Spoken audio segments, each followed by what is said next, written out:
When the Titanic finally disappeared beneath the Atlantic at 2:20 a.m. on April 15, 1912, hundreds of passengers and crew were left fighting for survival in the freezing waters. The disaster did not end with the ship's final plunge. For those who survived the sinking, the following hours were filled with terror, agony, and resignation before the rescue finally arrived.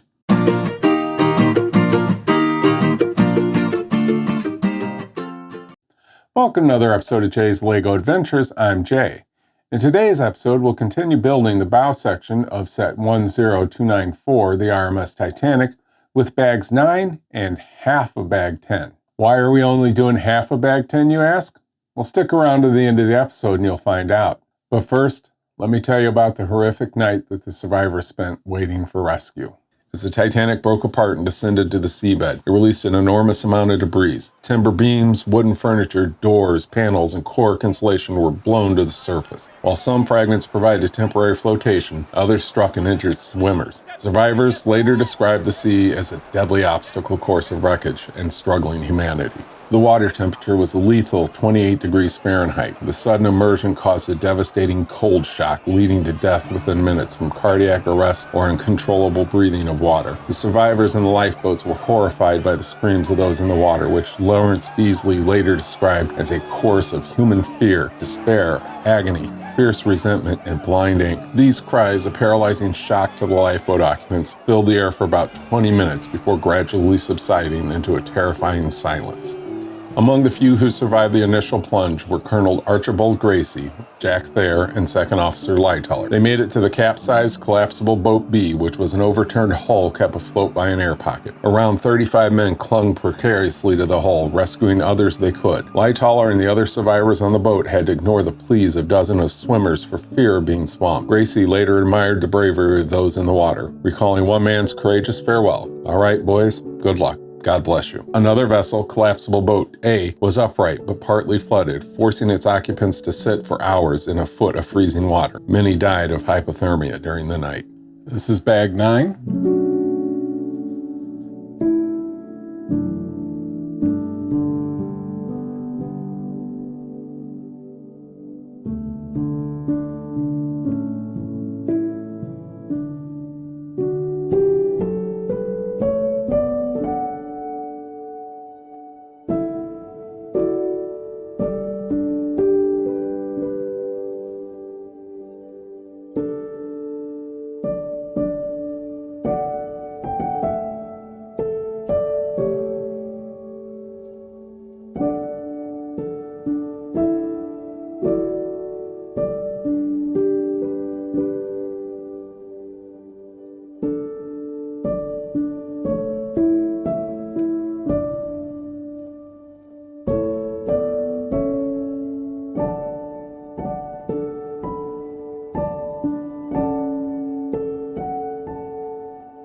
Now we take an Astrolite warm white 15 centimeter.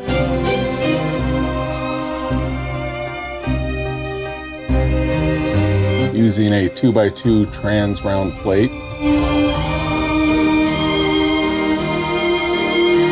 Secure it in there.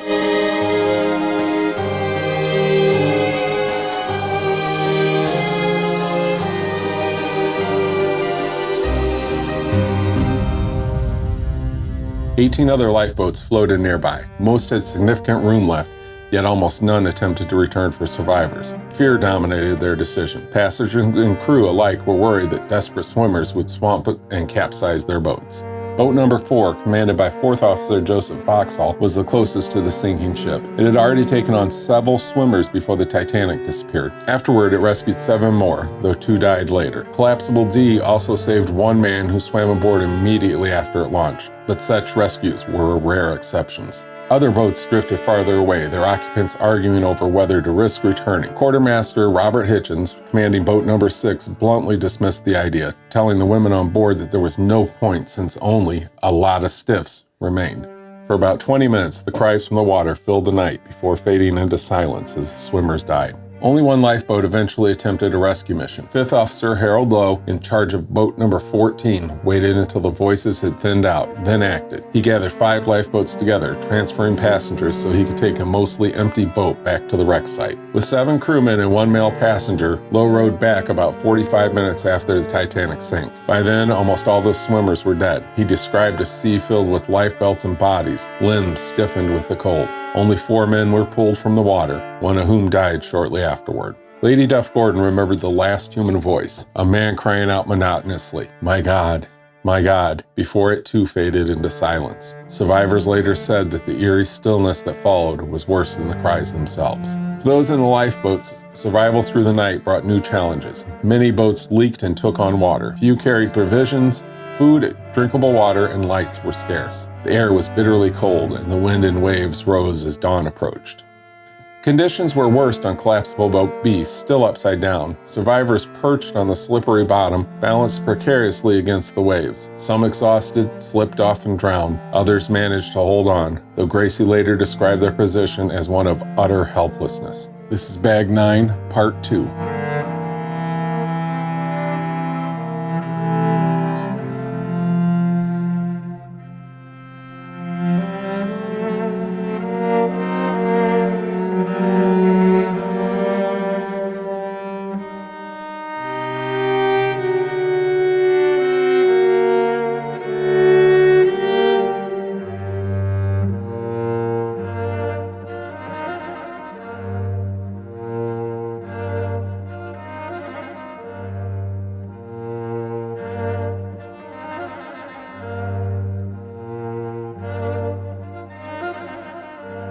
Now we're taking an Astrolite, regular green, 15 centimeter.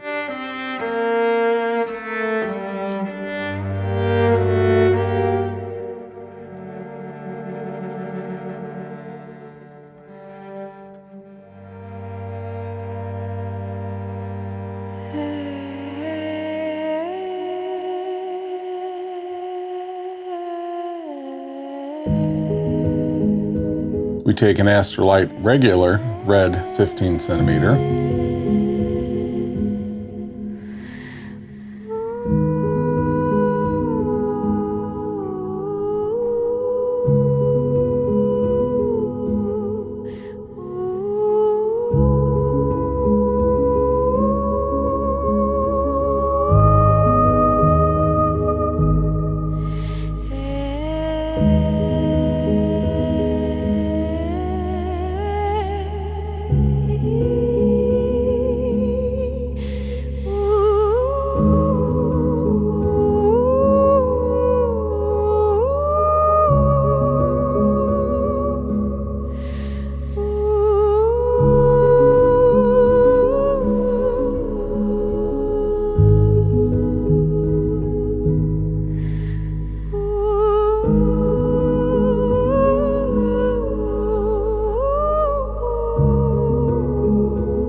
That was bag 9. Bag 9 put these sides on,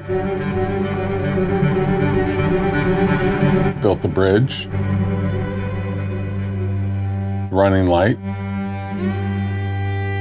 One's port, one's starboard.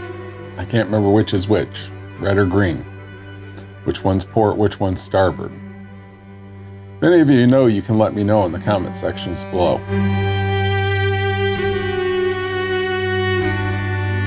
Put a light under here. It also hooked the lights up to the dock. I just got to run the power to it. Which looks like it's going to be coming through here.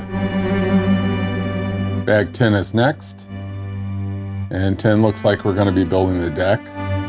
And funnel number 1. Putting some more lights on it. So let me get bag 10 together and we'll get on that. At about 3:30 a.m., survivors spotted the lights of a ship on the horizon, the RMS Carpathia, racing through the night after receiving Titanic's distress call. By 4 a.m., Carpathia had reached lifeboats, having dodged dangerous icebergs along the way. Relief swept through the exhausted survivors. Over the next several hours, lifeboats were brought alongside the Carpathia. Survivors climbed rope ladders if strong enough. Others were hoisted in slings and children were lifted in mail sacks. By 9 a.m., the last lifeboat, number 12 under Lighttoller's charge and overcrowded with 74 people, was safely aboard. Some scenes of reunion brought joy, but more often, families discovered loved ones were gone forever. The men on Collapsible B were eventually transferred to sturdier boats. One man died during the transfer. Collapsible A, partly submerged, had lost many during the night to exposure. Survivors were rescued, but 3 bodies were left in the boat, which drifted until the liner Oceanic recovered it a month later. At sunrise, Carpathia's passenger and crew were stunned by the sight that greeted them. Vast ice fields dotted with cowering bergs, some of them 200 feet high. Debris and bodies littered the ocean, a stark reminder of the disaster. By 9:15 a.m., 2 more ships, the Mount Temple and the Californian, arrived, but there were no survivors left to save. Carpathia's captain, Arthur Ronstrom, realizing his ship was unequipped to care for the traumatized survivors, set a course for New York. Other vessels stayed behind for the final fruitless search. The hours following the Titanic's sinking were as tragic and revealing as the collision itself. Hundreds perished within minutes in freezing waters, their cries echoing across the Atlantic night. Lifeboats that could have saved many more chose safety over risk, and only a few, like those under low, attempted rescue. Those who endured the night on fragile collapsibles or crowded boats faced bitter cold, exhaustion, and despair until the Carpathia arrived. The legacy of these hours highlights not only the human cost of inadequate preparation, but also moments of selflessness, courage, and quiet dignity. In all, of the more than 2,200 aboard Titanic, only about 705 survived to be rescued. This is going to be bag 10. 10 is going to put the deck on, build funnel number 1. It's going to add some spotlights and connect the 2 parts of the bow section together.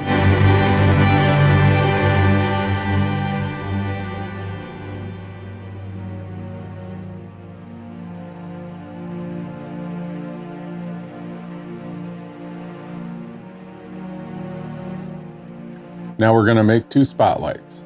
I'm going to start with 2 Astrolite, large, warm white, 15 centimeter.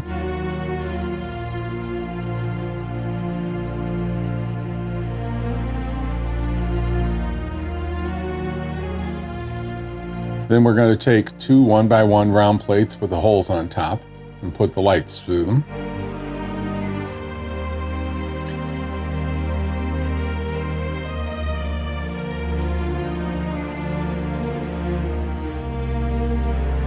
Attach it to 2 1x1 modifieds.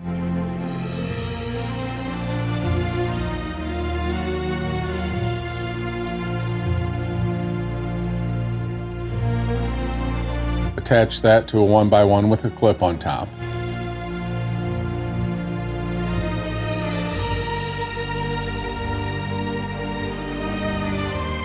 Add the Astrolite caps.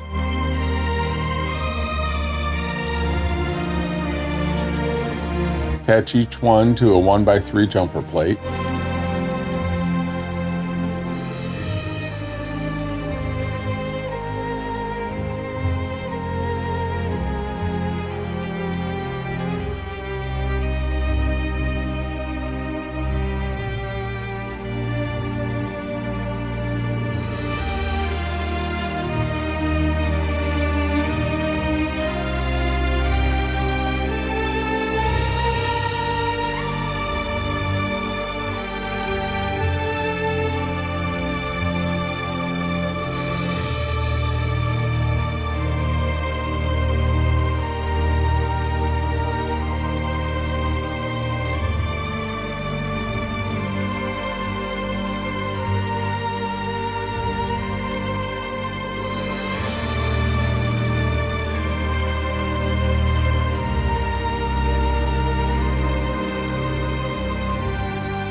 Now we take the last lighting element of the kit,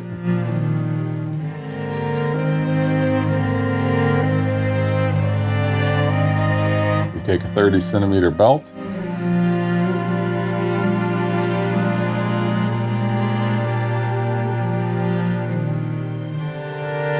plug it into this end of the dock.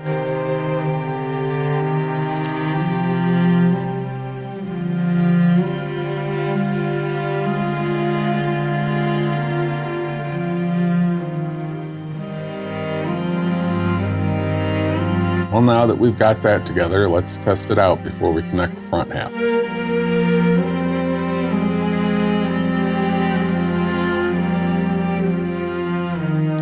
All the lights seem to be working on this one.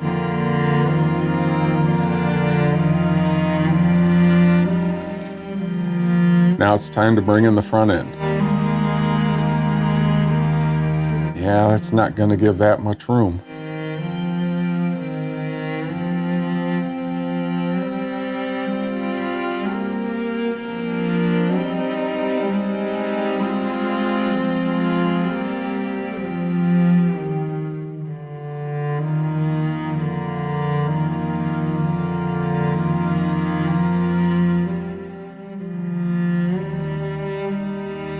How am I going to do this? I'm going to have to do it from this side anyway.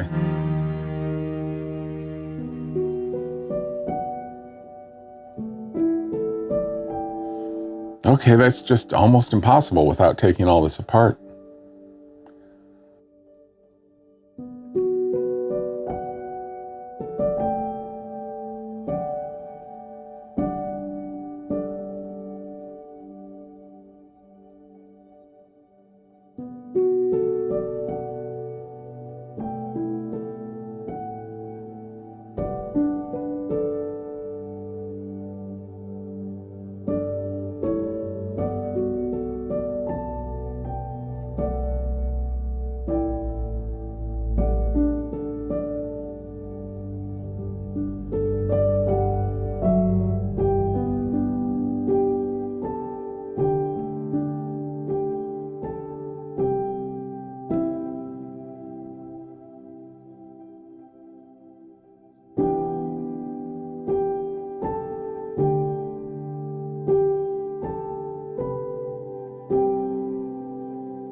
Why won't you go in there?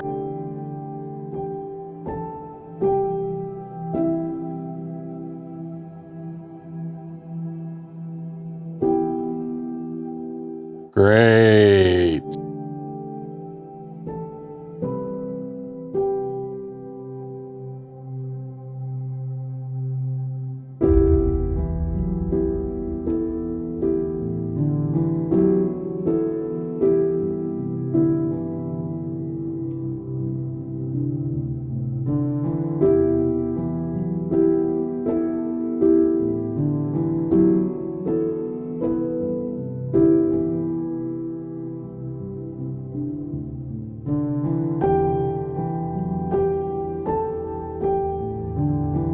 Well, right now it's looking like one of the ends of the dock where you plug the power cord into it. It fits like it's supposed to.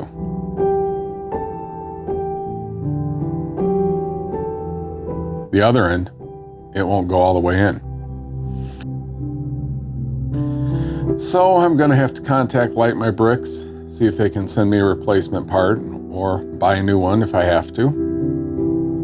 So it looks like I'm not doing any more of this until we get that part. So once I get that part, I'll continue. Thanks for joining me for part 3 of this build. I hope you enjoyed it. If you did, you can like this video, subscribe to my channel, and hit the bell to be notified for new videos. I have a Facebook and an Instagram. Links are in the video description, so follow me. Join me next time when we'll finish the bow section with the second half of bag 10 and bags 11 and 12. If you'd like to see the midship section being built, start with this video.